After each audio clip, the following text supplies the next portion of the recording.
Hello YouTube, iTradePeople here, and today I'm just going to give you a video about conservative play. Well, the play style that's been helping for me the most is conservative play, and today I'm going to break the myths about like how people think conservative play is not the best play style. So let me explain to you what it is. Conservative play back then, when the format was like Blade Knights and Sakuretsu Omers and the Koichis, it's grinding for advantage, and the more card advantage you have, like the more options you would leave yourself open, so like the better chance of you winning. So when formats evolve and the game evolves to the point where like one card can give you like a big plus, say for example Judgment Dragon, conservative play falls in and out of the game. The thing I think Konami is doing a lot now is the game was like, I wouldn't say hard, but it was hard to learn how to play a lot.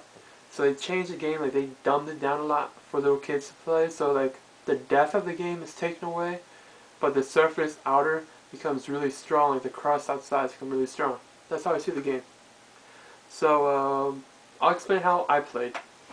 The decks I did really well with are Lightsworn. Well, before you get started on Lightsworn, I'll explain it. Lightsworn, Blackwings, Teledad, like those are some of my favorite decks. Everyone's favorite decks. So let me explain to you my Lightsworn build. I main deck 2 Arcus and only 2 Wolves. So how I would play is you keep your cards. I'll explain later. I'll summon Arcus and I'll play Protect Arcus for a while until I have a large enough hand so I can go Celestia. If they negate Celestia, I'll have Judgment Dragon. If they negate Judgment Dragon, I'll have Beckoning Light, Reincarnate, something like that. So you need consistent answers. So conservative play would be you protect your small guy or your floater guy that can keep on board and get as much work as you can done with the least amount of cards. Then you have your power plays later on, so you can make your power plays. Same idea with Blackwings.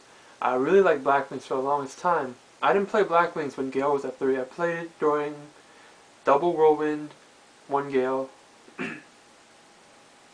It was during Synchro Cat format. So what I'll do is I'll summon Shura or Abora, and I'll play Protect that one monster for the longest time. I wouldn't go all out to protect it. I'll be like, attack. Okay, sure, it'll go through. I won't summon any more monsters. I'll set 1 card. My hands will always be 5 cards. So once like they're down low enough, or I put so much work in with that 1 card, like why overextend with okay, Bora, Shura, do this. Like I'll just keep putting work in with 1 until I have a big enough push to go for game, or enough for my opponent to be crippled. That's what conservative play is. So the idea of conservative play combined with precision playing, I combined it, and that's what made it so well for me. Like conservative playing would be a great idea for gadgets, because you don't have to try and the deck plays conservatively. So you always have a plus card in your hand, you always have a plus card in your hand, but the deck doesn't really have a big push. So it'd be like summon gadget, it's a floater. Play my 1-for-1 card, like a smashing ground, and then keep attacking for game. Like that's the idea of that deck. Blackwings, I incorporated that idea, also with the aggro idea, with a necessity to it.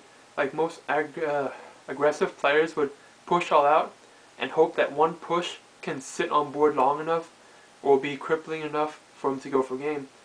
But they don't realize that the outer crust of the game right now, as I said before, has become so dumbed down that any 1 card, for example Judgment Dragon, which was released a couple of years back, is so crippling. And these new cards coming out are just so outer crust and not in depth.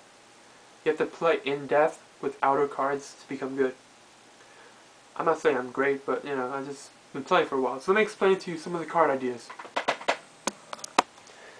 What I have here are laid out, like this is my zero deck, or my shining deck. Let me explain to you a couple of card choices I have out. These are called answers, or just things that slow things down.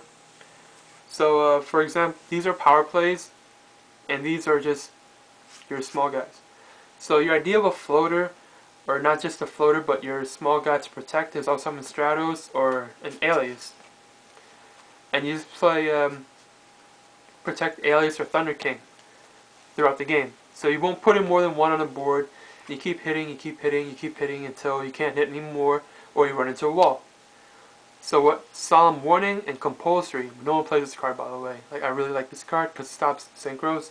Because synchros are an inherent -1, and this makes it sure that they don't get a plus off the synchro. Because when you summon a synchro monster, you're assuming that you're going to get a plus off of it. So what these do is, these are just support cards for this guy.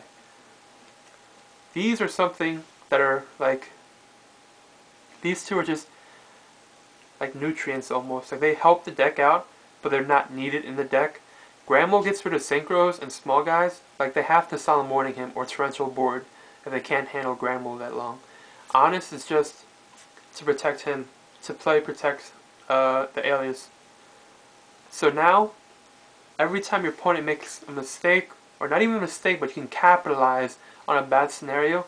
Say you get -2 off your opponent with your one guy, and say they go Torrential because they can't handle board anymore. Gemini Sparks is what makes you that plus. This is where conservation becomes key. So you get rid of your one card and their other card. So you draw a card and they lose more, so you're getting more numbers.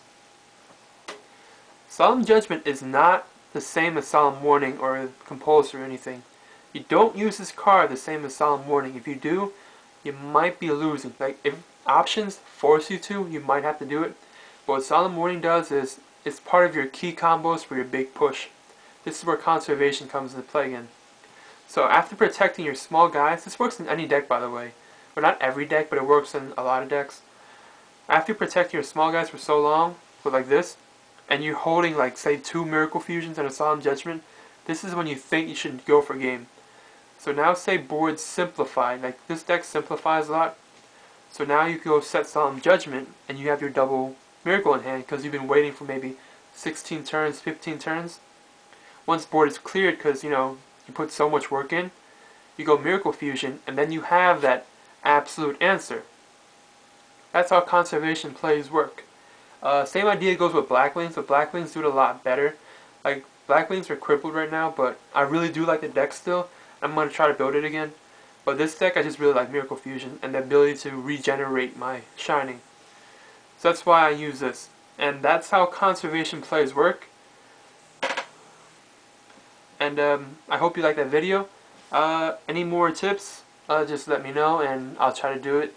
And that's how I've been playing for so long. Thank you, YouTube.